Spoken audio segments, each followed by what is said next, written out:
probability.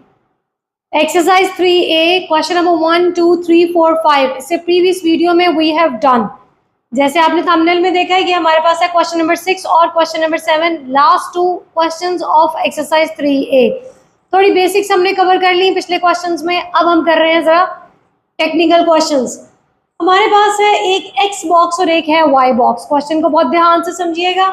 4, 5, 6 उसके elements हैं, यानी कि उसके अंदर कार्ड्स हैं. बॉक्स एक्स में हमारे पास है 4, 5, 6 कार्ड और बॉक्स वाई में हमारे पास है 7, 8, 9 कार्ड.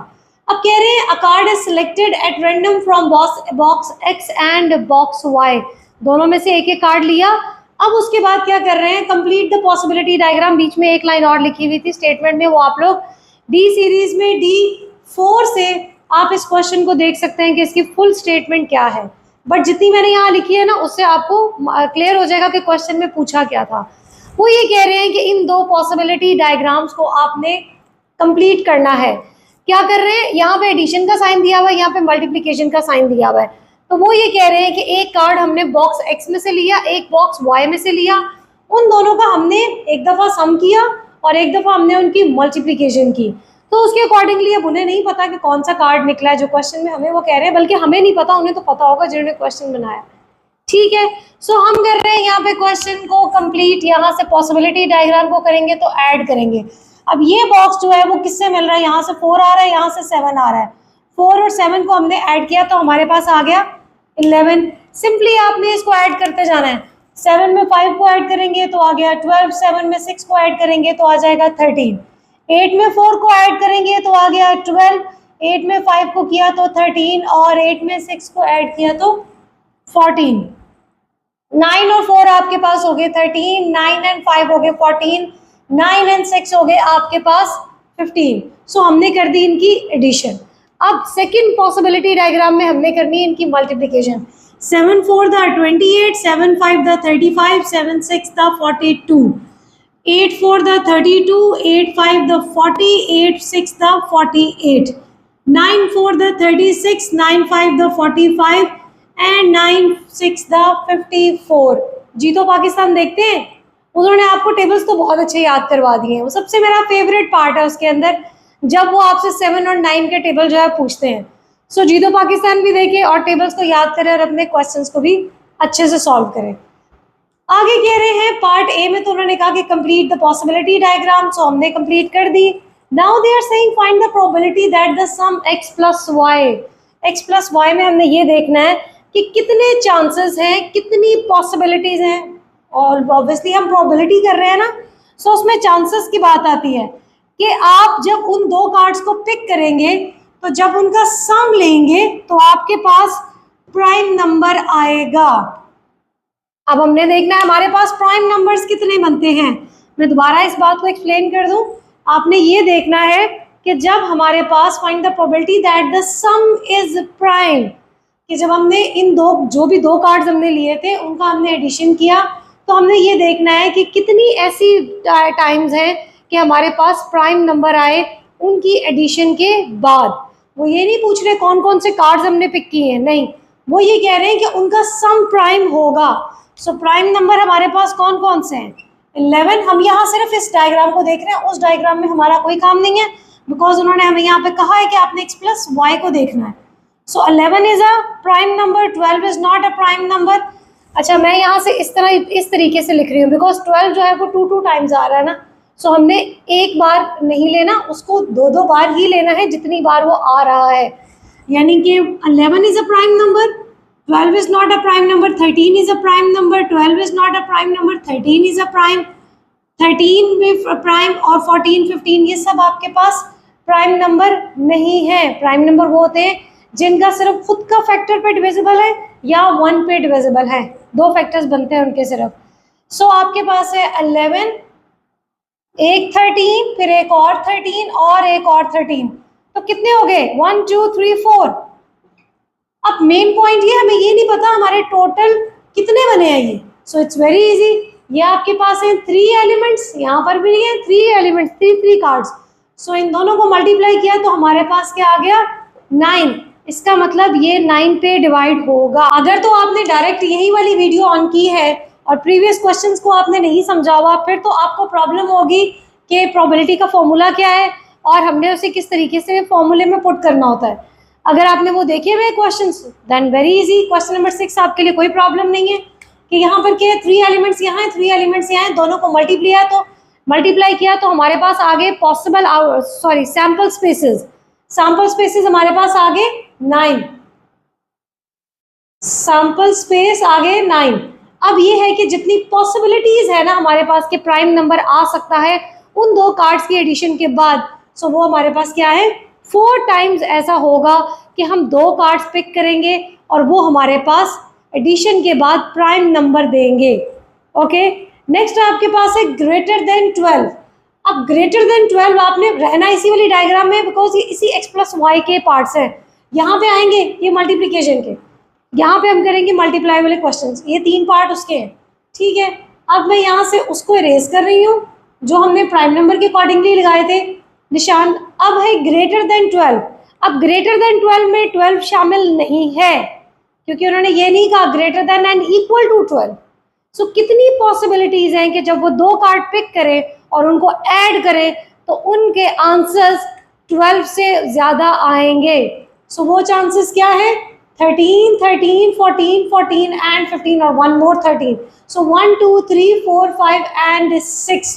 सो यहाँ पर आपके पास नंबर्स क्या आ रहे हैं, हम उनको भी लिख लेते हैं, 13, 13, 13, 14, 14 एंड 15। सो आपके पास इसका आंसर क्या आ गया, 3 and 3, 6 ओवर, और टोटल नंबर हमारे पास सैंपल स्पेसेस कितने हैं, 9। सो 6 टाइम ऐसा होगा कि जब हम 2 कार्ड्स को पिक करेंगे तो उनको जब ऐड करेंगे तो हमारे पास क्या आएगा, ग्रेटर देन 12 नंबर। नेक्स्ट आपके पास है एटमोस्ट 14। अब ये क्या होता है जी, एटमोस्ट 14 वही है जो यहाँ पर नहीं था कि उसमें 14 भी शामिल है और आपने वैल्यूज 14 से नीचे की लेनी है। एटमोस्ट 14 का क्या मतलब है, 14 और उससे नीचे की वैल्यूज। सो 14 और उससे नीचे की वैल्यूज तो बहुत सारी है, सिर्फ एक 15 है यहाँ पे मिसिंग। सो टोटल ये हमारे पास कितना है, 1, 2, 3 काउंट करने कर ले, अदरवाइज सैंपल स्पेसेस हमें पता है टोटल हमारे पास 9 है। ये तो हमारे पास नंबर्स है ना, इनको काउंट नहीं करना, हमने सिर्फ अंदर की ये देखने कि 2 कार्ड्स को ऐड करके हमारे पास कितनी पॉसिबिलिटीज बनी है, because this is a possibility diagram. So 3 and 3 and 3 total है हमारे पास 9 और सिर्फ एक 15 है जो इन सबसे 14 से बड़ा है। सो हमारे पास क्या आ गया, 8 over 9 is the final answer. एक का आंसर आया 4 over 9। 4 टाइम्स ऐसा होगा कि 2 कार्ड्स पिक करके ऐड करेंगे तो प्राइम नंबर आ सकता है। 6 टाइम ऐसा होगा कि 2 कार्ड्स पिक करके उनको ऐड करेंगे तो 12 से कम, ग्रेटर देन 12, ओके, 12 से बड़े नंबर आ सकते हैं। और 8 टाइम्स ऐसा होगा कि आप 2 कार्ड्स पिक करके ऐड ऑन करेंगे तो वो मोस्ट 14 बन जाएगा, यानी कि 14 और उससे कम। इतनी बात समझ आ गई है तो आपको एक्स वाई मल्टीप्लिकेशन प्रोडक्ट वाले क्वेश्चन को भी करने में, उसके पार्ट को करने में आपको कोई प्रॉब्लम नहीं आने वाली।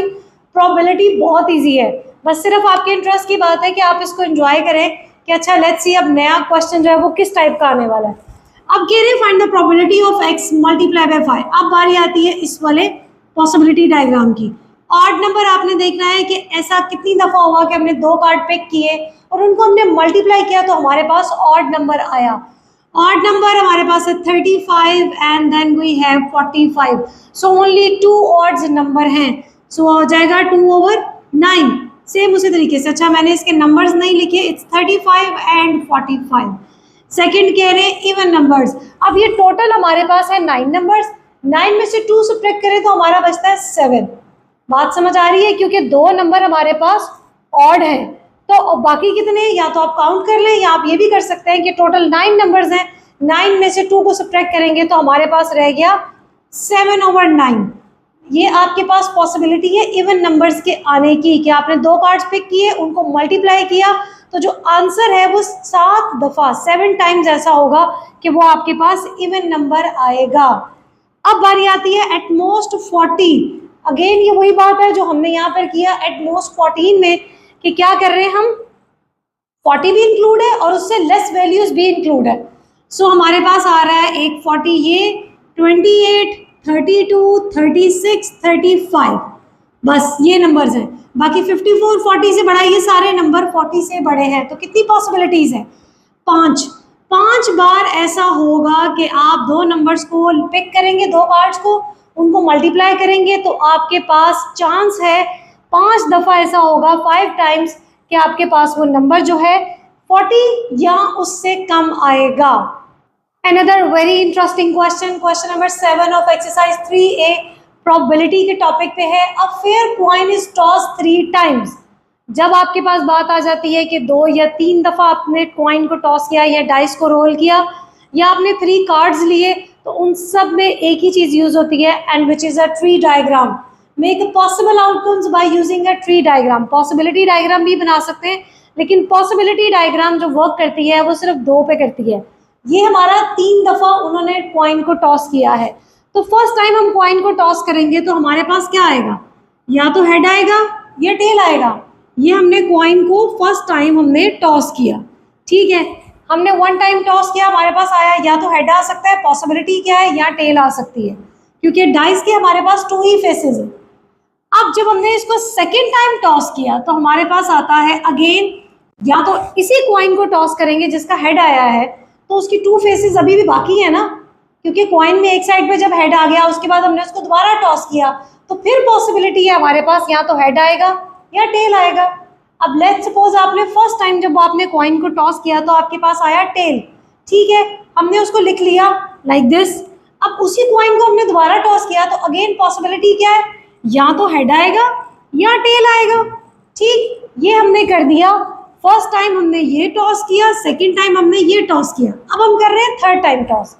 थर्ड टाइम टॉस में क्या करेंगे, जब हमारे पास हेड आ गया था तो हम उसी कॉइन को दोबारा से जब करेंगे टॉस, तो अगेन हमारे पास पॉसिबिलिटी क्या है, या तो हेड आएगा या टेल आएगा। पॉसिबिलिटीज 2 ही हैं, हेड और टेल। अगेन टेल आने के बाद जब हम उसी कॉइन को दोबारा टॉस करेंगे तो हमारे पास पॉसिबिलिटी है कि या तो हेड आएगा या टेल। सेम इसी तरह हमने अपनी डायग्राम को, ट्री डायग्राम को कंप्लीट कर लेना है। अच्छा, इसमें कोई ज़रूरी नहीं है कि आप पहले हेड लिखें या पहले टेल लिखें। सो इट्स डिपेंड कि आप टेल भी पहले लिख सकते हैं, मैंने पहले हेड्स लिखे, आप पहले टेल लिख सकते हैं, उसमें कोई इशू नहीं है। अब यहाँ से बनाएंगे हम अपने सैम्पल स्पेसेस।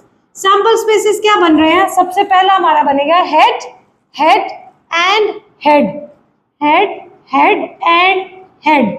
उसके बाद head, head and tail, head, head and tail. अब हेड के साथ इस हेड को हमने कर दिया, उसके दोनों हेड टेल पूरे हो गए। अब इसी हेड के साथ टेल को लेंगे तो पहले आएगा head, head, tail, head, okay, again head, tail, tail, okay. यहां तक हमारी डायग्राम होगी खत्म। अब हमारा स्टार्ट होता है टेल के साथ। टेल जा रहा है पहले हेड के साथ और फिर दोबारा हेड के साथ, 2 हेड्स आ गए। अब टेल है इस हेड के साथ और इसकी दूसरी पॉसिबिलिटी क्या है, हमारे पास आ गया टेल। अब इसके साथ भी खत्म हो गया। आप लोग टिक मार्क करते जाइएगा कि हमने यहाँ से इतना इतना खत्म कर लिया। अब टेल इस टेल के साथ जाएगी तो पहले हेड आएगा, tail, tail and head, and tail, tail and tail, tail, tail and tail. So यहाँ पर हमारा हो गया पॉसिबल ट्री डायग्राम खत्म। और कितने सैंपल स्पेसेस बने, मैं अभी इसको काउंट नहीं कर रही, मैं आपको ये बता रही हूँ यहाँ पे 3 टाइम्स आपने एक कॉइन को रोल किया है और एक कॉइन में कितनी पॉसिबिलिटीज है, 2। दूसरे कॉइन में भी 2 पॉसिबिलिटीज है, या तो हेड आएगा या टेल आएगा। तीसरे कॉइन में भी उतनी ही पॉसिबिलिटी है। सो आपके पास टोटल 8 सैंपल स्पेसेस बनेंगे, 1 2 3 4 5 6 7 8। सो 8 सैंपल स्पेसेस हमारे पास बन गए।